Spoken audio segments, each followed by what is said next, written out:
നമസ്കാരം. ന്യൂസ് 18 പൊതുവേദിയിലേക്ക് സ്വാഗതം. PV Anwar MLA വിവാദങ്ങളെന്നും ഒഴിയാതെയുണ്ട് കൂടെ. വിവാദങ്ങൾക്ക് നടുവിൽ നിൽക്കുമ്പോഴും CPM സൈബർ പോരാളികളിൽ മുഖ്യൻ കൂടിയാണ്. പാർട്ടി നേതൃത്വത്തിന് നേരിട്ട് പറയാൻ കഴിയാത്ത പലതും പറഞ്ഞിരുന്നതും അൻവറും അൻവറിൻ്റെ സൈബർ പോരാളികളുമായിരുന്നു. ഇപ്പോൾ അൻവർ തൊടുത്തുവിട്ട ശരങ്ങൾ പക്ഷേ ആഭ്യന്തര വകുപ്പിനും മുഖ്യമന്ത്രിയുടെ പൊളിറ്റിക്കൽ സെക്രട്ടറി P ശശിക്കും നേരെയാണ്. ശരിയാണെങ്കിൽ ഞെട്ടിക്കുന്ന വെളിപ്പെടുത്തലുകളാണ് അൻവർ നടത്തിയത്. സംസ്ഥാന പോലീസിൽ നിലവിൽ മുഖ്യ അധികാര കേന്ദ്രം കൈയാളുന്ന ADGP MR അജിത് കുമാറിന് സോളാർ കേസ് അട്ടിമറിയിലും സ്വർണ്ണക്കടത്ത് കേസുകളിലും പങ്കുണ്ടെന്നും അൻവർ പറഞ്ഞു. ഇതിനെല്ലാം തൻ്റെ പക്കൽ തെളിവുണ്ടെന്നും അത് മുഖ്യമന്ത്രി കൈമാറുമെന്നും അൻവർ പറയുന്നു. അൻവറിൻ്റെ ആരോപണത്തിൽ മുഖ്യമന്ത്രി അന്വേഷണവും പ്രഖ്യാപിച്ചിട്ടുണ്ട്. അച്ചടക്കം ലംഘിക്കുന്നവർക്കെതിരെ കർശന നടപടി ഉറപ്പാണെന്നും മുഖ്യമന്ത്രി പറയുന്നു. എന്താവും അൻവറിൻ്റെ ലക്ഷ്യം? ഇതാണ് ന്യൂസ് 18 പൊതുവെ ചർച്ച ചെയ്യുന്നത്. പ്രേക്ഷകർക്കും പ്രതികരിക്കാം.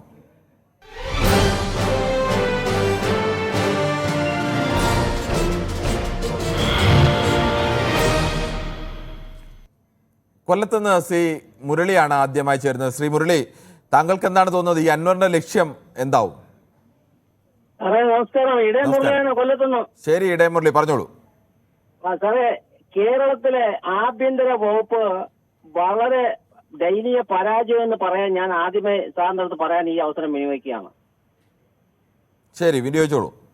പിന്നെ നമ്മൾ പല തവണയും ഈ ആഭ്യന്തര വകുപ്പിന്റെ വളരെ മോശം പ്രവൃത്തികൾ കണ്ടിട്ടുള്ളതാണ്. കാര്യം മോൻസൺ മാവുങ്കൽ എന്ന് പറയുന്ന ഉടായിപ്പുകാരന്റെ വീട്ടിന് മുന്നിൽ പെട്രോളിംഗ് വരുന്ന പോലീസുകാർക്ക് ഒപ്പിട്ട് പോകാനെ കൊണ്ട് ബുക്ക് വെച്ചു കൊടുത്ത പോലീസ് ഉദ്യോഗസ്ഥന്മാരെ നമ്മൾ കണ്ടതാണ്. അതായത് മനോജ് എബ്രഹാമും പിന്നെ ബെഹ്റയൊക്കെ ഈ പണികൾ ചെയ്തിട്ട് ആ മോൻസൺ മാവുങ്കലിന്റെ വീട്ടിൽ ചെന്ന് ഇരുന്ന് പിന്നെ മോശയുടെ വടിയും വാളും എടുത്ത് ഉയർത്തിപ്പിടിച്ചു. ശരി, ഓക്കെ. എന്തായാലും താങ്കളുടെ അഭിപ്രായം വളരെ വ്യക്തമാണ്. കണ്ണൂരിൽ നിന്നും ശ്രീ ഉണ്ണികൃഷ്ണൻ കൂടി ചേരുന്നുണ്ട്. ശ്രീ ഉണ്ണികൃഷ്ണൻ, താങ്കൾക്ക് എന്ത് തോന്നുന്നു? അസാധാരണമായ ചില ആരോപണങ്ങളാണ് PV അൻവർ MLA, അതും ഭരണപക്ഷ MLA തന്നെ ഉന്നയിക്കുന്നത്. അതും മുഖ്യമന്ത്രിയുടെ ഓഫീസിലെ ഏറ്റവും ഉന്നതനായ വ്യക്തിക്കെതിരെ, പൊളിറ്റിക്കൽ സെക്രട്ടറിക്കെതിരെ, അതോടൊപ്പം തന്നെ ADGPക്കെതിരെ.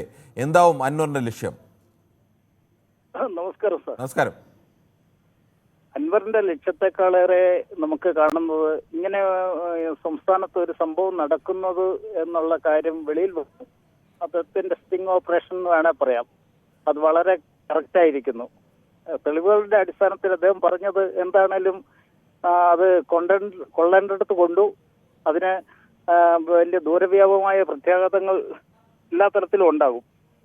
അതുകൊണ്ട് അദ്ദേഹത്തിന്റെ ലക്ഷ്യത്തെക്കുറിച്ച് നമുക്ക് പെട്ടെന്ന് കണ്ടെത്തുക പ്രയാസമായിരിക്കും. എന്നാലും അദ്ദേഹത്തിന് ചില ഹിഡൻ അജണ്ടകൾ കണ്ടേക്കാം. അതെന്താണെന്ന് നമുക്ക് പരസ്യമായി പ്രവചിക്കുക അസാധ്യമായിരിക്കും.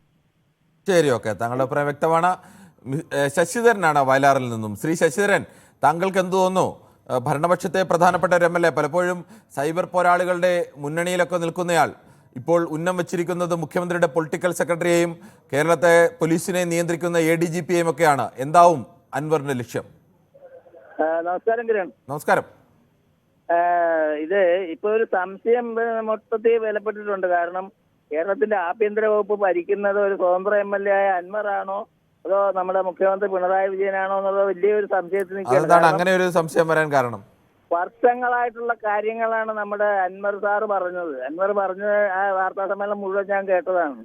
വർഷങ്ങളായിട്ടുള്ള കാര്യങ്ങൾ ഇതൊന്നും അറിയാതെയാണോ ഒരു ആഭ്യന്തര വകുപ്പ് മന്ത്രി നമ്മുടെ ഇവിടെ ഉള്ളത്?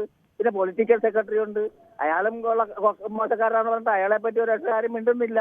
ഈ പിണറായി മിണ്ടിയിട്ടില്ല, അയാളെയും പറഞ്ഞല്ലോ ഇയാള്. പക്ഷെ ഇപ്പൊ വേറൊരു പ്രശ്നം കൂടെ ഉണ്ടല്ലോ. നമുക്കിതിപ്പം പൊട്ടനാട്ടം കാണുമ്പോൾ നമ്മൾ അൻവറിന്റെ ഹിഡന്റെ ആണെന്നുള്ളത് എല്ലാവർക്കും അറിയാവുന്ന കാര്യം. അങ്ങയുടെ ഹിസ്റ്ററി അങ്ങനത്താണ്. അങ്ങനെ ഇതിന്റെ പിന്നിൽ എന്തോ ഒരു ലക്ഷ്യം കണ്ടിട്ടുണ്ടെന്നുള്ളത് അത് സമീപ ദിവസങ്ങളിൽ അത് പുറത്തോട്ട് വരും. പിന്നെ വേറൊരു കാര്യം, 3 ദിവസം കഴിഞ്ഞാൽ ഓണം തുടങ്ങാണ് കേട്ടോ. കാരണം 2 ആഴ്ചയായി ജനത്തിന്റെ ഒരു പ്രശ്നവും ചർച്ച ചെയ്തു. ഇതിന് ജനത്തിനെ നേരിട്ട് ബാധിക്കുന്ന വലിയ കാര്യമൊന്നും അല്ല. ജനത്തിനെ നേരിട്ട് ബാധിക്കുന്നല്ലേ? സംസ്ഥാനത്ത് ജനം ഏറ്റവും കൂടുതൽ ആശ്രയിക്കുന്ന സംസ്ഥാനത്തെ പോലീസിനെയാണ്. ഇത് മാത്രം മതിയോ ജനത്തിന്? എന്താണ് ചർച്ച ചെയ്യേണ്ടത്? താങ്കൾ പറയൂ, വിഷയം പറയൂ. നിങ്ങളിവിടെയുള്ള സ്ഥിരം ചാനലുകാരല്ലേ കുറെ വർഷങ്ങളായിട്ട്. ഇത് ശ്രീ ശശിധരൻ, താങ്കൾ ഒരു വിഷയം പറയൂ, ഞങ്ങൾ ചർച്ച ചെയ്യാം. താങ്കൾക്ക് ഏത് വിഷയം ചർച്ച? ശ്രീ ശശിധരൻ സമ്മതിച്ചു. താങ്കൾക്ക് എന്താണ്, ഏത് വിഷയമാണ് ചർച്ച ചെയ്യേണ്ടിയിരുന്നതാണ് എന്ന് തോന്നുന്നത്? പറഞ്ഞോളൂ, അത് നമുക്ക് നാളെ ചർച്ച ചെയ്യാം. വിഷയവും ഇല്ല. ഇപ്പൊ പെൻഷന്റെ കാര്യം തന്നെ കിട്ടിയപ്പോഴായിരുന്നത് ഒരു മാസം കിട്ടുമെന്ന്. ഒരു ചാനലും, നിങ്ങൾ മാത്രമല്ല കേട്ടോ, ഒരു ചാനലും. ശരി, ഓക്കെ. എന്തായാലും താങ്കളുടെ അഭിപ്രായം അങ്ങനെ. നമുക്ക് മറ്റൊരു പ്രശ്നം കൂടിയുണ്ട്. ഹരിപ്പാട് നിന്നും ശ്രീ സനലാണ്. ശ്രീ സനൽ, താങ്കൾക്ക് എന്ത് തോന്നുന്നു? പലപ്പോഴും സർക്കാരിന് വേണ്ടി CPM വേണ്ടിയൊക്കെ ആഞ്ഞടിച്ചിരുന്ന ആളാണ് PV അൻവർ. പക്ഷേ ഇപ്പോൾ അൻവറിന്റെ മുന, അതും വല്ലാത്ത ഒരു മുന തന്നെയാണ്, മൂർച്ചയേറിയ മുനയാണ്. ചെന്ന് തറയുന്നത് മുഖ്യമന്ത്രിയുടെ ഓഫീസിന് നേരെയൊക്കെയാണ്. എന്താണ് അൻവറിന്റെ ലക്ഷ്യമായി താങ്കൾക്ക് തോന്നുന്നത്? അൻവറിനെ സംബന്ധിച്ച് അപ്പൊ അദ്ദേഹത്തിന്റെ ഒരു ലക്ഷ്യത്തെ അല്ല ഞാനത് കാണുന്നത്. അദ്ദേഹം ഒരു സതുദ്ദേശത്തോടുകൂടി പറഞ്ഞ ഒരു കാര്യം, അതായത് അദ്ദേഹം കൂടെ ഉൾപ്പെടെ ഉള്ള ഒരു സർക്കാരിന് ചില വിഷയങ്ങൾ ഉണ്ടായപ്പോൾ അതിൽ നേരായ രീതിയിലേക്ക് മുന്നോട്ട് കൊണ്ടുപോകാനുള്ള ശ്രമം അദ്ദേഹം നടത്തുന്നതായിട്ടാണ് എനിക്ക് തോന്നുന്നത്. ഇത് ഒരു സാധാരണക്കാരൻ പറഞ്ഞു കഴിഞ്ഞാൽ പോലീസില് അദ്ദേഹം ഈ വാർത്താ സമ്മേളനത്തിൽ തന്നെ ചൂണ്ടിക്കാണിച്ചു, ഈ പോലീസിലെ ഉന്നതർക്കെതിരായിട്ട് സംസാരിക്കാൻ ചില വിഷയങ്ങൾ ഒരു MLA തന്നെ മുന്നോട്ട് വരാനുള്ള കാര്യം. അപ്പൊ ഒരു സാധാരണക്കാരനൊന്നും പറഞ്ഞാൽ ഇതൊന്നും മാധ്യമങ്ങൾ പോലും ശ്രദ്ധിക്കപ്പെടത്തില്ല. അപ്പൊ അദ്ദേഹത്തെ പോലുള്ള ഒരു MLA. ശരി, ഓക്കെ. താങ്കളുടെ അഭിപ്രായം വ്യക്തമാണ്. ശ്രീ ബാലകൃഷ്ണനാണ് വടകരയിൽ നിന്നും. ശ്രീ ബാലകൃഷ്ണൻ, താങ്കൾക്ക് എന്ത് തോന്നുന്നു? താങ്കൾ ഈ രാഷ്ട്രീയമൊക്കെ ശ്രദ്ധിക്കുന്ന ആളാണല്ലോ. ഈ PV അൻവറിന്റെ ലക്ഷ്യം എന്താവും? നമസ്കാരം സാർ. നമസ്കാരം. PV അൻവറിന്റെ ലക്ഷ്യം എന്ന് വെച്ചാല് അശ്രദ്ധം ആ പാർട്ടിക്ക് വേണ്ടി പരിശ്രമിച്ച ഒരുപാട് ആൾക്കാരെ തഴഞ്ഞുകൊണ്ടാണ് PV അൻവറിനെ പോലെ ഒരാളെ ഈ സ്ഥാനത്തേക്കൊക്കെ CPM കൊണ്ടുവന്നത്. അപ്പോൾ അതിനുള്ള ഒരു അനുഭവം അവർ പഠിച്ചേ പറ്റൂ. പിന്നെ പോലീസ് വകുപ്പിലും മറ്റു കാര്യങ്ങളിലും അനാസ്ഥ അനീതിയൊന്നും ഇല്ലാന്നും നമ്മൾ പറയുന്നില്ല. പക്ഷെ പാർട്ടിക്കെതിരെ ചെളിവാരി എറിയാൻ അവസരം പാർട്ടി തന്നെ ഉണ്ടാക്കി കൊടുത്താണ്. പാർട്ടി തത്വങ്ങളോ പാർട്ടി ബൈലോ പഠിക്കാതെയാണ് PV അൻവർ ഒരു സുപ്രഭാതത്തിൽ MLA ആവുന്നത്. അപ്പോ അങ്ങനെയൊക്കെ എല്ലാ പാർട്ടികളും ആ പാർട്ടിയിലൊക്കെ നിൽക്കാത്ത ആളുകളെയും ജയിക്കാൻ വേണ്ടി അങ്ങനെ വലിയ പാർട്ടി പാരമ്പര്യമുള്ള പലരെയും തഴഞ്ഞുകൊണ്ട് കേരളത്തിലെ എല്ലാ പാർട്ടികളും ഇങ്ങനെയുള്ള ആളുകളൊക്കെ ജയസാധ്യത നോക്കി മത്സരിപ്പിച്ചിട്ടില്ലേ? അല്ല, അത് പഠിക്കണം സാർ. എല്ലാ ആളും പഠിക്കണം. പാർട്ടിക്ക് വേണ്ടി അശ്രാന്തം പരിസരിച്ച് വേറെ പഠിച്ച് രാവും പലരും അധ്വാനിച്ച് പ്രവർത്തിക്കുന്ന പ്രവർത്തകന്മാർ ധാരാളം പുറന്തള്ളിക്കൊണ്ടാണ് ഇയാളെ പോലത്തെ കോടീശ്വരന്മാരെ പാർട്ടി പല താല്പര്യങ്ങൾക്കും വേണ്ടി കൊണ്ടുവരുന്നത്. അപ്പം PV അൻവർ പറഞ്ഞാൽ മുഖ്യമന്ത്രിക്കോ CPM-നോ ശബ്ദിക്കാൻ പോലും പറ്റില്ല. ഇപ്പോ കഴിഞ്ഞാണ് PV അൻവറിന്റെ കയ്യിലാണ്, അതിൽ യാതൊരു സംശയമില്ല. കാരണം പല സാമ്പത്തിക ഇടപാടുകളും വെളിച്ചത്ത് വരും. അപ്പം PV അൻവറിന് അറിയാൻ ഞാനിതൊന്നും പറഞ്ഞാൽ എനിക്കൊന്നും സംഭവിക്കാൻ പോകുന്നില്ല. അതാണ് CPM-ന്റെ കാര്യം. അതുകൊണ്ട് CPM-ന്റെ സാധാരണ പ്രവർത്തകരും പാർട്ടിക്ക് വേണ്ടി അശ്രാന്തം പരിശ്രമിക്കുന്നവരും പഠിക്കുക. ഇനി ഈ പാർട്ടിയിൽ ഒരു രക്ഷയില്ല, പാവപ്പെട്ടവനൊന്നും ഒരു രക്ഷയില്ല, പണക്കാർക്ക് മാത്രമാണ് ഇതിൽ സാധ്യതയുള്ളൂ. അങ്ങനെയൊക്കെ ഉണ്ടോ? ഒരുപാട് പേർ അല്ലാതെ മത്സരിക്കുന്നില്ലേ? അവരൊക്കെ ജയിക്കുകയും മന്ത്രിമാരാവുകയും ഒക്കെ ചെയ്യുന്നില്ലേ? അങ്ങനെയൊന്നല്ല സാർ. അങ്ങനെ ജയിച്ചൊരു MLA ഇങ്ങനെ പറയുമോ സാർ? പറയില്ല, പറയാൻ പറ്റില്ല അവർക്ക്. ഇത് അൻവർ, താങ്കൾക്ക് തന്നെ അറിയാമല്ലോ, അൻവർ CPM-ന്റെ ഒരു നേതാവായി നിന്നുകൊണ്ട് മത്സരിച്ച ആളല്ല. പല സീറ്റുകളിലും എല്ലാ പാർട്ടികളിലും അങ്ങനെ ആളുകളൊക്കെ മത്സരിപ്പിക്കാറുണ്ട്. അങ്ങനെ അതിലൊന്നും തെറ്റില്ല സാർ. ഞാനതൊന്നല്ല സാർ പറഞ്ഞു. അതിലൊന്നും തെറ്റില്ല. സ്വാഭാവികമായിട്ടും ഒരു പൊതുസമ്മേളന ആളെയും പാർട്ടിക്ക് നിർത്താം. അതിലൊന്നും യാതൊരു തെറ്റുമില്ല. പക്ഷെ ഇവരെ പോലത്തെ ഉന്നതന്മാരായ പണക്കാരെ നിർത്തിയാൽ. ശരി, ഓക്കെ. താങ്കളുടെ അഭിപ്രായം വ്യക്തമാണ്. നമുക്ക് മറ്റു പ്രശ്നങ്ങളിലേക്ക് കൂടി പോകേണ്ടതുണ്ട്. ജയകുമാറാണ് തിരുവനന്തപുരത്ത് നിന്നും. ശ്രീ ജയകുമാർ, താങ്കൾക്ക് എന്ത് തോന്നുന്നു? ഈ PV അൻവറിന്റെ ഇപ്പോഴത്തെ വെളിപ്പെടുത്തലുകൾ, അല്ലെങ്കിൽ അദ്ദേഹം പറയുന്നതൊക്കെ സത്യമാണെങ്കിൽ ഞെട്ടിപ്പിക്കുന്നതാണ് പലതും. എന്താണ് താങ്കൾ അദ്ദേഹത്തിന് ലക്ഷ്യമായി തോന്നുന്നത്? നമസ്കാരം. നമസ്കാരം. കേരളത്തിലെ നാഥനും നന്ദനും ഇല്ലാത്ത ഭരണം. 29 വകുപ്പോളം മുഖ്യമന്ത്രിയുടെ ഇരിക്കണം. ഓരോ വകുപ്പും സബ് കോൺട്രാക്ട് കൊടുത്തിട്ട് മുഖ്യമന്ത്രിയുടെ കമ്മീഷനും മാറ്റിയോട് നടക്കുകയാണ്. വേറെ എല്ലാ വകുപ്പിൽ എന്ത് ജനങ്ങൾക്ക് ഗുണമുണ്ടെന്ന് നോക്കുന്നില്ല. ജനങ്ങളും മാധ്യമങ്ങളും എല്ലാം ഈ ഭരണത്തിനെതിരെ പല പ്രാവശ്യം പറഞ്ഞിട്ടും അതൊന്നും അദ്ദേഹത്തിന് ബോധ്യപ്പെടില്ല. ഇപ്പൊ ഭരണകക്ഷിയിൽ ഒരു MLA തന്നെ പറയാണ്, വേറെ ഏതെങ്കിലും ഒരു സർക്കാരാണ് ഭരിക്കണമെങ്കിൽ ഭരണകക്ഷിയിൽ ആരെങ്കിലും ഇതുപോലെ പറഞ്ഞ ആ ആള് സർക്കാർ കാണും. പിന്നെ ഈ ക്രിമിനൽ ആയിട്ടുള്ള ഈ പോലീസ് ഓഫീസേഴ്സ് പല കേസും ഇവിടെ അന്വേഷിച്ച് കൈക്കൂലി വാങ്ങിച്ചിട്ട് ഊരിവിട്ട കേസാണ്. പല കേസുകളും അന്വേഷിച്ച് ഊരിവിട്ട കേസുകളാണ്. ഇത് മുഖ്യമന്ത്രിക്ക് വ്യക്തമായിട്ട് അറിയാന്നുള്ളതാണ്. ഇനി ഇവിടെ മാറ്റി നിർത്തണം എന്ന് പറഞ്ഞാൽ എന്താണ്? ഡബിൾ പ്രൊമോഷൻ കൊടുത്ത് തിരിച്ചെടുക്കും. അതാണ് ഈ മുഖ്യമന്ത്രിയുടെ കാലത്ത് ഇന്നേ വരെ നടത്തിയിട്ടുള്ള അനുഭവം എന്ന് പറഞ്ഞാൽ. ആരെങ്കിലും മാറ്റി വെച്ചിട്ടുണ്ടോ? ഡബിൾ പ്രൊമോഷൻ കൊടുത്തിട്ട് ഇവരെ ടെർമിനേറ്റ് ചെയ്ത് കാണിക്കട്ടെ. ഇത്രയും കൊള്ള ചെയ്യുന്ന ഒരു ഉദ്യോഗസ്ഥരെ സ്വർണ്ണക്കടത്ത് തെളിയാതെ ഒരാളെ ഒരു ഉദ്യോഗസ്ഥനെ അങ്ങനെ ടെർമിനേറ്റ് ചെയ്യാനൊന്നും കഴിയില്ലല്ലോ. ടെർമിനേറ്റ് ചെയ്യണമെങ്കിൽ അതിനൊക്കെ നിയമങ്ങളൊക്കെ ഇല്ലേ? ആ നിയമങ്ങളൊക്കെ പാലിച്ചല്ലേ ചെയ്യാൻ പറ്റും. മാറ്റി നിർത്താതിനപ്പുറത്തേക്ക് എത്ര കേസ് വന്നു ഇദ്ദേഹത്തിന്റെ പേരിൽ? ആദ്യ സസ്പെൻഷൻ എന്തായില്ലേ? എത്ര കേസാണ് പുള്ളിക്കെതിരെ വന്നത്? ഇനി എന്തോന്ന് അന്വേഷണം? ശരി, എന്തായാലും ശ്രീ ജയകുമാർ, അങ്ങനെയൊന്നും ഒരു ഉദ്യോഗസ്ഥന്മാർക്കെതിരെ ആരോപണം വന്നു എന്ന് കരുതി അയാളെ അന്തരം തന്നെ ടെർമിനേറ്റ് ചെയ്യാനൊന്നും കഴിയില്ല. ആരോപണങ്ങളിൽ സത്യം ഉണ്ടോ എന്ന് പരിശോധിക്കണം. അതിന് നിയമപരമായ നടപടികളും ഒക്കെ ഇന്ത്യൻ നിയമത്തിലുണ്ട്. അതൊക്കെ പാലിച്ചുകൊണ്ട് മാത്രമേ അങ്ങനെയുള്ള നടപടികളിലേക്കൊക്കെ പോകാൻ കഴിയൂ. നമുക്ക് എന്തായാലും മറ്റൊരു പ്രേക്ഷകനിലേക്ക് കൂടി പോകേണ്ടതുണ്ട്. ദാസനാണ് കണ്ണൂരിൽ നിന്നും. ശ്രീ ദാസൻ, താങ്കൾക്ക് എന്താണ് തോന്നുന്നത്? ഈ അൻവറിന്റെ ലക്ഷ്യം എന്താണ്? അല്ലല്ല, ഇത് ഏറ്റവും ഗുരുതരമായ പ്രശ്നമാണ്. കാരണം നമ്മൾ ചൂരൽമല ഉരുൾപൊട്ടലിന് ശേഷം കേരളം കണ്ട ഭയങ്കരമായ ഉരുൾപൊട്ടലായിരുന്നു. ഇത് ചെറിയ വിഭാഗത്തിൽ തീർക്കാൻ പാടില്ല. ഇത് കേന്ദ്ര ആഭ്യന്തര വകുപ്പും സുപ്രീം കോടതി ഉൾപ്പെടെ അന്വേഷിക്കണം ഈ കാര്യം. ഇത് ഏറ്റവും ഗുരുതരമായ ഒരു additional director general of police, അയാളൊക്കെ ഈ തരത്തിൽ കൊലപാതകം നടത്തിയെന്ന് പറഞ്ഞു. കൊല്ലിച്ചു തന്നെ കൊലപാതകം 302 കൊല്ലിച്ചവും കൊലപാതകം ചെയ്തത് 302. ഇയാള് പിന്നെ ഈ പറഞ്ഞ പോലെ ദാവൂദ് ഇബ്രാഹിമാണ് ഇയാളെ അടുത്ത ആൾ. ശരി, ഓക്കെ. എന്തായാലും താങ്കളുടെ അഭിപ്രായം വ്യക്തമാണ്. നമുക്ക് മറ്റു പ്രശ്നമുണ്ട്. കോഴിക്കോട് നിന്നും ശ്രീ റഹീമയാണ്. റഹീമ, താങ്കൾക്ക് എന്ത് തോന്നുന്നു? PV അൻവറിനെ പോലെ ഒരു ഭരണകക്ഷി MLA ആരോപണം ഉന്നയിക്കുന്നത് മുഖ്യമന്ത്രിയുടെ പൊളിറ്റിക്കൽ സെക്രട്ടറിക്ക് നേരെ, സംസ്ഥാനത്തെ പോലീസിന്റെ ഇപ്പോഴത്തെ ഏറ്റവും വലിയ അധികാര കേന്ദ്രം എന്നൊക്കെ പറയുന്ന ADGPക്ക് നേരെയൊക്കെയാണ്. എന്താണ് അവർ ലക്ഷ്യം പുള്ളിയുടെ? നമസ്കാരം സാറേ. നമസ്കാരം. മുഖ്യമന്ത്രിക്ക് എതിരെയുള്ള ഒരു ഇതാണിത്. മുഖ്യമന്ത്രി രാജിവെക്കണം. മുഖ്യമന്ത്രിന്റെ ആൾക്കാരും മുഖ്യമന്ത്രി രാജിവെക്കണം. അതിനേക്കുള്ള ഒരു വിരോധാണിത്. പക്ഷേ PV അൻവർ പറയുന്നത് തനിക്ക് മുഖ്യമന്ത്രി അച്ഛനെ പോലെയാണ്, അതുകൊണ്ട് താൻ അദ്ദേഹത്തെ കാണും, അദ്ദേഹത്തിനെ കർശനമായിട്ട് മുഖ്യമന്ത്രി സാർ എന്നത് കർശനമായി അന്വേഷിക്കാം. ഇതിന്റെ സത്യാവസ്ഥ എന്താണ്, ഇതിന്റെ എല്ലാ സത്യാവസ്ഥ അറിഞ്ഞിട്ട് വേണം മുഖ്യമന്ത്രിനെ രാജിവെക്കാൻ. അന്വേഷണം പ്രഖ്യാപിച്ചിട്ടുണ്ട് PV അൻവറിന്റെ ആരോപണങ്ങളിൽ. സാറിന് പോലീസ് സാറിനെ കൊണ്ടും ഇവര് പരാതി പറയുന്നു. ഇവരെല്ലാരും ഒന്നാവും ആദ്യം, എന്നിട്ട് ഇവര് പാപ്പരാവുമ്പോ മറ്റുള്ളവരെ കൊണ്ട് കുറ്റം പറയും. മറ്റുള്ളവരെ കുറ്റം പറഞ്ഞ് ഇവര് വലിയ സത്യാവസ്ഥ. ശരി, ഓക്കെ. എന്തായാലും നമുക്ക് മറ്റു പ്രശ്നത്തിലേക്ക് പോവാം. പാലയിൽ നിന്നും ശ്രീ ഉമേഷാണ്. ശ്രീ ഉമേഷ്, താങ്കൾക്ക് പറയാം. എന്റെ കിരൺ ബാബു, ഇപ്പൊ കേരളം മുഴുവൻ നമ്മൾ ചിന്തിക്കേണ്ട ഒരു വിഷയമാണ്. അത് അതിന്റെ കാര്യം എന്തും ആയിക്കോട്ടെ, അതുപോലെ എന്ത് ലക്ഷ്യം വെച്ചോട്ടെ, നമ്മൾ ചിന്തിക്കേണ്ട ഒരു കാര്യം ഇതിനകത്ത് ഉണ്ട്. കേരളം മുഴുവൻ ചിന്തിക്കേണ്ട കാര്യമാണ്. ഈ അൻവറിനെ പോലുള്ള ഭരണകക്ഷിപ്പെട്ട ഒരു MLAക്ക് ജീവിക്കുന്ന 2 തോക്ക് വേണമെന്ന് പറയുമ്പോൾ എനിക്കും കിരൺ ബാബുവിനും ഇവിടുത്തെ പാവപ്പെട്ടവരുടെ അവസ്ഥ എന്നാണ് ഓർത്ത് വയ്ക്കുക. ഒന്ന് ഓർത്ത് നോക്കി, നമ്മുടെ അവസ്ഥ എന്നായിരിക്കും? നമുക്ക് ഈ തോക്ക് മേടിക്കാനുള്ള കാശുണ്ട്, പാവങ്ങളെ കൊണ്ട് പറ്റുമോ ഈ 2 തോക്കൊക്കെ മേടിക്കാൻ, ലൈസൻസ് ഉണ്ടാക്കാൻ? ആ അവസ്ഥ ഈ കേരളത്തിൽ എത്തിച്ചെങ്കിൽ അതൊരു ഭരണകക്ഷിപ്പെട്ട ഒരു MLA വിളിച്ചു പറയേണ്ട അത് സത്യമല്ലേ? നമുക്ക് വിശ്വസിക്കാതിരിക്കാൻ ഒക്കുമോ? സത്യമല്ലേ? പ്രതിപക്ഷമല്ല പറഞ്ഞിട്ടില്ലേ? അതുപോലെ തന്നെ ഈ ഇടതിനും വലുതും കണക്കാ. സോളാർ കേസ് അട്ടിമറിക്കാൻ വേണ്ടി കൂട്ടുനിന്നെന്ന് പറഞ്ഞു. അത് ശരിയല്ലേ? അത് ശരിയല്ല. അപ്പം ഈ 2 മുന്നണികളും കൂടി ഈ കേരളം കുട്ടിച്ചോറാക്കി എന്നുള്ളതല്ലേ? നമുക്ക് സമാധാനമായിട്ട് ജീവിക്കണം. നമ്മളെ കൊണ്ട് തോക്കോ പിന്നെ എയർഗണോ ഒക്കെ മേടിക്കാൻ, AK-47 മേടിക്കാൻ പറ്റുമോ? നമുക്ക് ജീവിക്കണം, നമുക്ക് സ്വൈര്യമായിട്ട് ഇവിടെ ജീവിക്കണം. ഈ കേരളത്തിൽ നമുക്ക് ജീവിക്കാൻ പറ്റത്തുള്ളൂ. ആ ജീവിക്കാനുള്ള അവസരം. ശരി, ഓക്കെ. എന്തായാലും താങ്കളുടെ അഭിപ്രായം വ്യക്തമാണ്. നമുക്ക് ഷെരീഫാണ് കോതമംഗലത്ത് നിന്നും. ഷെരീരാണ്, താങ്കൾക്ക് അഭിപ്രായം പറയാം.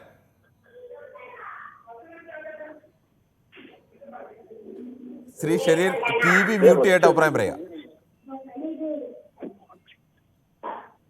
ശ്രീ ഷെരീർ അടക്കമുള്ള എല്ലാ പ്രേക്ഷകരുടെയും ശ്രദ്ധയ്ക്ക് വേണ്ടി ന്യൂസ് 18 പൊതുവേദിയിലേക്ക് സംസാരിക്കുമ്പോൾ TV മ്യൂട്ട് വെച്ച ശേഷം വേണം നിങ്ങൾ സംസാരിക്കാൻ, അല്ലെങ്കിൽ നമുക്ക് കൃത്യമായത് നൽകാൻ കഴിയാത്ത അവസ്ഥയുണ്ടാവും. എന്തായാലും മറ്റ് പ്രേക്ഷകരിലേക്ക് ഉടനെ തന്നെ കടക്കാം, ഒരു ചെറിയ ഇടവേളയിലേക്ക്.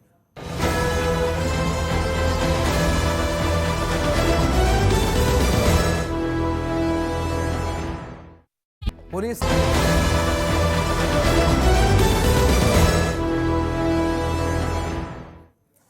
PV അൻവർ പ്രധാനപ്പെട്ട ചില ആരോപണങ്ങൾ ഉന്നയിച്ചിരിക്കുന്നു. അതിൽ തെളിവുകളുണ്ടെന്നും അത് മുഖ്യമന്ത്രി കൈമാറും എന്നൊക്കെയാണ് പറയുന്നത്. ആരോപണങ്ങളൊക്കെ ശരിയാണെങ്കിൽ ഞെട്ടിക്കുന്ന വെളിപ്പെടുത്തലുകൾ തന്നെയായി അത് മാറും. എന്തായാലും വലിയ കോളിളക്കമാണ് ഉണ്ടായിരിക്കുന്നത്.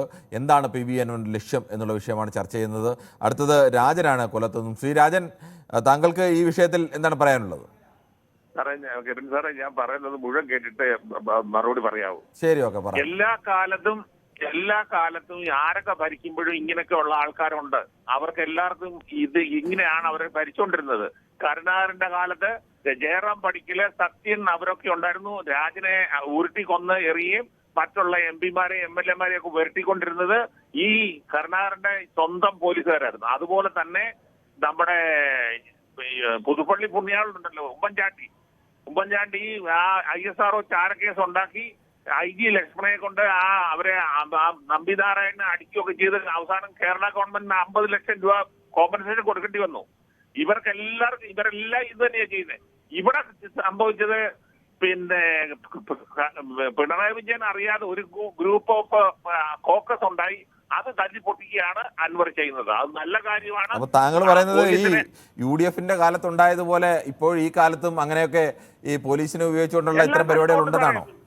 എല്ലാ സ്ഥലത്തും ഉണ്ട്.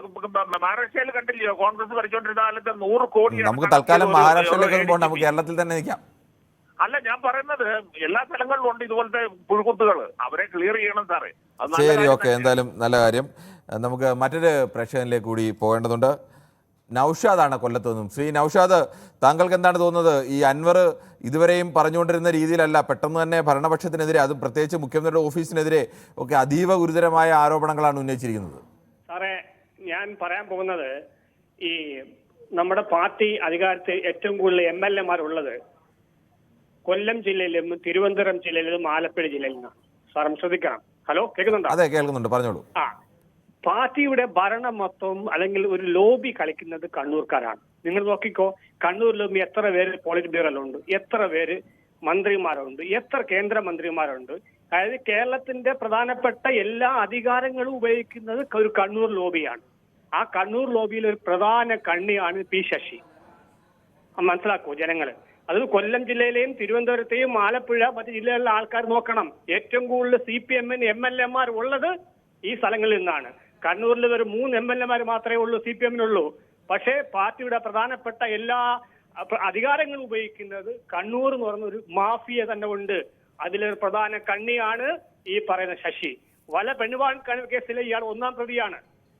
നിങ്ങൾ ദുബൈയിലേക്ക് ഇവര് വരുമ്പോ നിങ്ങൾ അന്വേഷിച്ച് നോക്കൂ. ഇവരെ വീട്ടിലേക്ക് റൂമിലൊക്കെ. ശരി, ഓക്കെ, എന്തായാലും താങ്കളുടെ അഭിപ്രായം അങ്ങനെ. നമുക്ക് മറ്റൊരു പ്രശ്നത്തിലേക്ക് കൂടി പോകേണ്ടതുണ്ട്. ഞങ്ങൾ പറഞ്ഞ MLA-മാരെ കണക്കിൽ ചെറിയ തെറ്റുണ്ടെങ്കിൽ പോലും. നമുക്ക് റഷീദാണ് കൊയിലാണ്ടിയിൽ നിന്നും. ശ്രീ റഷീദ്, താങ്കൾക്ക് എന്താണ് ഈ വിഷയത്തിൽ പറയാനുള്ളത്? ആഭ്യന്തര വകുപ്പിനെ കുറിച്ച് പ്രതിപക്ഷം നിരന്തരം ആക്ഷേപങ്ങൾ ഉന്നയിക്കുമ്പോഴൊക്കെ തന്നെ കണ്ണടച്ചിരുട്ടാക്കാൻ ശ്രമിച്ചത് ഇപ്പോൾ ഭരണപക്ഷത്ത് തന്നെ ഒരു MLA അദ്ദേഹത്തിന് മുന്നോട്ട് പോകണമെങ്കിൽ തോക്കിന്റെ സഹായം വേണം, അതിനുവേണ്ടി ലൈസൻസിന് അപേക്ഷിക്കേണ്ട ഒരു സാഹചര്യത്തിലേക്ക് കേരളത്തിന്റെ ആഭ്യന്തര വകുപ്പ് വന്നു കഴിഞ്ഞു എന്നത് എത്രമാത്രം ദുഃഖകരമാണ്. നമ്മളൊന്ന് ആലോചിച്ച് നോക്കണം. ADGP യഥാർത്ഥത്തിൽ ഇദ്ദേഹം പറയുന്നത് പിന്നെ ഫോൺ സംഭാഷണത്തിൽ പറയുന്ന യാചനയോടുകൂടിയുള്ള സംസാരം പോലീസ് വകുപ്പിന് ലജ്ജാകരമാണ്, നാണക്കേടാണ്. ഓക്കെ, താങ്കളുടെ അഭിപ്രായം വ്യക്തമാണ്. നമുക്ക് മറ്റൊരു പ്രേക്ഷകനിലേക്ക് കൂടി പോകേണ്ടതുണ്ട്. രാജനാണ് പയ്യോളിയിൽ നിന്നും. ശ്രീ രാജൻ, താങ്കൾക്ക് എന്താണ് തോന്നുന്നത്? ഈ PV അൻവർ ഇതുവരെയും മറ്റ് രാഷ്ട്രീയ എതിരാളികൾക്കെതിരെയാണ് നിരന്തരം ആരോപണങ്ങൾ ഉന്നയിച്ചുകൊണ്ടിരുന്നത്. പക്ഷേ ഇപ്പോൾ PV അൻവർ പൊടുന്നനെ മുഖ്യമന്ത്രിയുടെ ഓഫീസിന് നേരെ, ആ ഓഫീസിലെ പ്രധാനപ്പെട്ട ഒരാളിന് നേരെയും അതോടൊപ്പം തന്നെ പോലീസിലെ പ്രധാനപ്പെട്ട ADGP അജിത് കുമാറിന് നേരെയും ഒക്കെ ആരോപണം ഉന്നയിക്കുന്നു. എന്താണ് താങ്കൾക്ക് പറയാനുള്ളത്? Good evening sir. ഞാൻ പറഞ്ഞുതരാം സാർ. പറഞ്ഞോളൂ സാറേ. ഈ ശശീനെ കൊള്ള പോയാൽ ശശിയും കണ്ണൂർക്കാരനാണ്, മുഖ്യമന്ത്രിയും കണ്ണൂരാണ്. ഈ രണ്ടാളും തമ്മിൽ ഭയങ്കര അടുപ്പുള്ള ആൾക്കാരാണ്. ശശീനെ കൊള്ള മുഖ്യമന്ത്രിക്ക് പോകാനും കഴിയൂല. ഈ അന്വേഷണം ഒരു നിലക്കും പ്രാപ്തമല്ല. ഈ അന്വേഷണം പ്രാപ്തമല്ല എന്ന് പറയാൻ കാരണം ഈ പോലീസുകാരെ അന്വേഷിച്ച കിട്ടുക സാറേ. ശരി, ഓക്കെ. ശ്രീ മുരളീധരനാണ് വയനാട് നിന്നും. ശ്രീ മുരളീധരൻ, PV അൻവറിനെ പോലുള്ള ഒരു MLA, അതും എന്നും ഇടതുപക്ഷത്തിന് വേണ്ടി വളരെ ശക്തമായിട്ടൊക്കെ വാദിച്ചിരുന്ന, അല്ലെങ്കിൽ സൈബർ ഇടങ്ങളിലെ വലിയ പോരാളിയായിട്ടൊക്കെ നിൽക്കുന്ന ആളാണ്. ഈ അൻവർ ഇപ്പോൾ ലക്ഷ്യമിടുന്നത് CPM-ന്റെ പ്രധാനപ്പെട്ട കേന്ദ്രങ്ങളെ തന്നെയാണ്. എന്താണ് ഇതിന് കാരണം? ഇത് അൻവർ ആയതുകൊണ്ട് തന്നെ ഇതിന് ഒരുപാട് പ്രാധാന്യമുണ്ട്. കാരണം ഈ അൻവർ ആരായിരുന്നു? ഈ അൻവർ ഏക്കർ കണക്കിന് ഭൂമി കൈവച്ച് എന്തെല്ലാം രീതിയിലുള്ള കൊള്ളത്തിലാണ് ചെയ്തത്. പകുതി സമയവും MLA ഇതിൽ ഹാജരാകാതെ ദക്ഷിണാഫ്രിക്കയിലും അവിടെ ഇവിടെ ഒക്കെ പോയിട്ടുള്ള കളിയായിരുന്നു. നമ്മൾ ഒരു കാലഘട്ടത്തിൽ അൻവറിന്റെ കളിയായിരുന്നു. പിന്നെ ഇന്ന് സപ്പോർട്ട് പറഞ്ഞിരിക്കേണ്ട ഈ KT ജലീൽ, KT ജലീലിന്റെ പേരിൽ എന്തെല്ലാം വന്നിട്ടുണ്ട്. അതുകൊണ്ട് ഇവരെ സംരക്ഷിക്കണം നല്ല ഞാൻ പറയണത്. ഈ P. ശശി ആയാലും ഈ അൻവറിനെതിരെ ഉയർന്ന പോലുള്ള ആരോപണങ്ങളൊന്നും KT ജലീലിനെതിരെ, അത് മറ്റു ആരോപണങ്ങളല്ലായിരുന്നു. അല്ല, അതാണെങ്കിൽ പോലും അതിനകത്ത് സ്വർണ്ണക്കടത്തുമായിട്ട് ബന്ധപ്പെട്ട കാര്യങ്ങളൊക്കെ ഉണ്ടല്ലോ സാർ. പക്ഷെ അതിലൊന്നും അങ്ങനെ കാര്യമായ കാര്യങ്ങളൊന്നും എവിടെയും കണ്ടെത്തപ്പെട്ടിട്ടൊന്നുമില്ലല്ലോ. ഈ തിരുവനന്തപുരം നഗരത്തിന്റെ ഹൃദയഭാഗത്ത് അത്ര ഒരു ഇത് നടത്തിയിട്ട് ഇതുവരെ ഇത് ആർക്കും കണ്ടുപിടിക്കാൻ കഴിഞ്ഞില്ല എന്ന് പറഞ്ഞാൽ അതും ഒരു ഇതല്ലേ?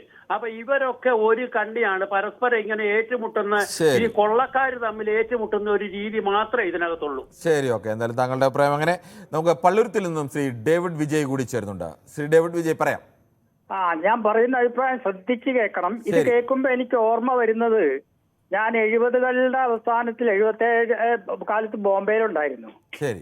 അന്ന് JF റിബേറോ എന്ന് പറഞ്ഞിട്ട് കമ്മീഷണർ ഉണ്ടായിരുന്നു, വളരെ പ്രസിദ്ധനായിരുന്നു. പിന്നീട് അദ്ദേഹം പഞ്ചാബ് പ്രോബ്ലം തീർക്കാനായിട്ട് അങ്ങോട്ടൊക്കെ പോയി. ശരി. അപ്പൊ JF റിബേറോന് മനസ്സിലായി അധോലോകങ്ങൾ തമ്മിൽ അവരെ അങ്ങനെ നിയന്ത്രിക്കാനുള്ള പോലീസ് ഫോഴ്സ് ഒന്നും ബോംബെയിൽ ഇല്ല. ഉണ്ടെങ്കിൽ തന്നെ അവരുടെ അടുത്ത് നിന്ന് സംതിങ് മേടിച്ച് പോക്കറ്റിലിടുന്ന സബ് ഉദ്യോഗസ്ഥന്മാരാണ്. അദ്ദേഹം ഒരൊറ്റ പണിയെടുത്തു, ഇവിടത്തവനെ അവന്റെ ഏരിയയിലേക്ക് തള്ളിവിടും, അപ്പുറത്തെ അതോടെ തന്നെ ഇവനെ ഒരു അതിർത്തി കൊടുത്തിട്ട് ഇങ്ങോട്ട് തള്ളിവിടും. അവസാനം ഇവന്മാർ തല്ലി ആ അധോലോകം, ചുരുക്കം പറഞ്ഞ മറ്റേ ഒരു കുറച്ചുപേരുടെ പേരൊന്നും ഞാൻ പറയാൻ ആഗ്രഹിക്കില്ല, മലയാളിയായിട്ടുള്ള രാജൻ എന്താണ് നായർ എന്നൊക്കെ പറഞ്ഞ് കുറെ പേരുണ്ടായിരുന്നു അന്ന് ഭരതരാജ. അവരെ അങ്ങനെ ഇവരെ തമ്മിൽ അടുപ്പിച്ച് അദ്ദേഹം വളരെ ഭംഗിയായിട്ട് അവിടുത്തെ ക്രമസമാധാന ഇതൊക്കെ കൊണ്ടുവന്നു. കേരളത്തിലെ റിബേറോ ആരാന്ന് എനിക്കറിഞ്ഞൂടാ. ശരി, ഓക്കെ. എന്തായാലും എന്തായാലും കൗതുകമുള്ള ഒരു വിഷയം കൂടിയാണ് താങ്കൾ പറയുന്നത്. നമുക്ക് അനിൽകുമാറാണ് കരുനാഗപ്പള്ളിയിൽ നിന്നും. ശ്രീ അനിൽകുമാർ, താങ്കൾക്ക് എന്താണ് തോന്നുന്നത്? എന്തായിരിക്കും ഈ PV അൻവറിന്റെ ലക്ഷ്യം? ശ്രീ കുട്ടനാണ് മണർകാട് നിന്നും. പറയാം ശ്രീ കുട്ടൻ. കുട്ടൻ്റെ ടെലിഫോൺ ബന്ധത്തിലും ചില തടസ്സങ്ങളുണ്ടെന്ന് തോന്നുന്നു. എന്തായാലും ആളുകൾക്കും PV അൻവറിൻ്റെ ലക്ഷ്യം സംബന്ധിച്ച വ്യത്യസ്തമായ അഭിപ്രായങ്ങളാണുള്ളത്. എന്തായാലും പോലീസ് സേനയിലെ ചില കാര്യങ്ങൾ അല്ലെങ്കിൽ ഭരണത്തിൽ നടക്കുന്ന ചില വിഷയങ്ങളിൽ ശക്തമായ വിമർശനം കൂടിയാണ് പല പ്രേക്ഷകരും ഉന്നയിച്ചത്. എന്തായാലും നാളെയും ഇതേ സമയം News 18 പൊതുവേദി മറ്റൊരു വിഷയവുമായി.